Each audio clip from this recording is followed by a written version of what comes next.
আসসালামু আলাইকুম ওরহমতুল্লাহ। প্রিয় দিনী ভাই ও বোনেরা, আজ হাদিস থেকে ইসলামিক একটি সত্য ঘটনা নিয়ে আপনাদের সামনে হাজির হলাম। হজরত তালহা রাদিয়াল্লাহু তাআলা আনহু প্রতিদিন নবীজির পেছনে ফজরের নামাজ পড়েন, কিন্তু নামাজের সালাম ফেরানোর সাথে সাথে তিনি মসজিদে না বসে তাড়াতাড়ি বাড়ি চলে যান। এভাবে কয়েকদিন চলার পর অন্যান্য সাহাবীরা এটা নিয়ে আলোচনা শুরু করলেন যে প্রতিদিন সালাম ফিরিয়েই তালহা চলে যান, অথচ নবীজি সাল্লাল্লাহু আলাইহি সাল্লাম ফজরের পর সূর্য উদয় না হওয়া পর্যন্ত মসজিদে বসে বয়ান করেন।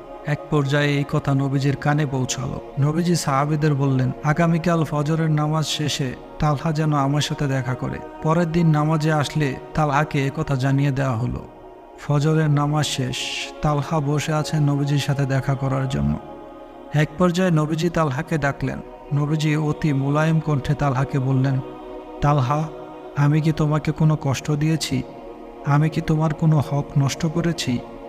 এ কথা শুনে তালহা রাদিয়াল্লাহু তাআলা আনহু কেঁদে ফেললেন এবং বললেন, হে আল্লাহর রাসূল সাল্লাল্লাহু আলাইহি ওয়াসাল্লাম, আমার জীবন আপনার জন্য উৎসর্গ হোক। আপনি আমার কোনো হক নষ্ট করেননি। নবীজি সাল্লাল্লাহু আলাইহি সাল্লাম বললেন, তাহলে তালহা, তুমি প্রতিদিন নামাজ শেষে আমার কাছে না বসে চলে যাও কেন?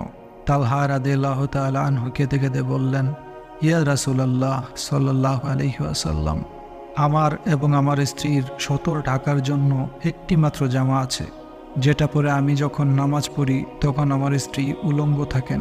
স্ত্রী যখন নামাজ পড়েন আমি তখন উলঙ্গ থাকি।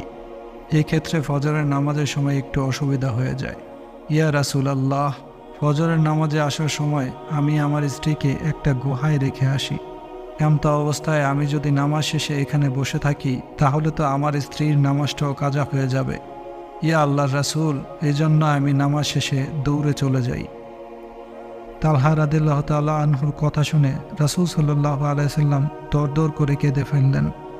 নবীজির দাড়ি বেয়ে বেয়ে চোখের পানি পড়তেছে। সাথে সাথে নবীজি তালহাকে জানিয়ে দিলেন, তালহা রে, নিশ্চয়ই তুমি জান্নাতে যাবে। আল্লাহু আকবার। একবার চিন্তা করুন, আমাদের তো কাপড়ের অভাব নেই, এরপরেও নামাজের প্রতি কোনো টান নেই আমাদের।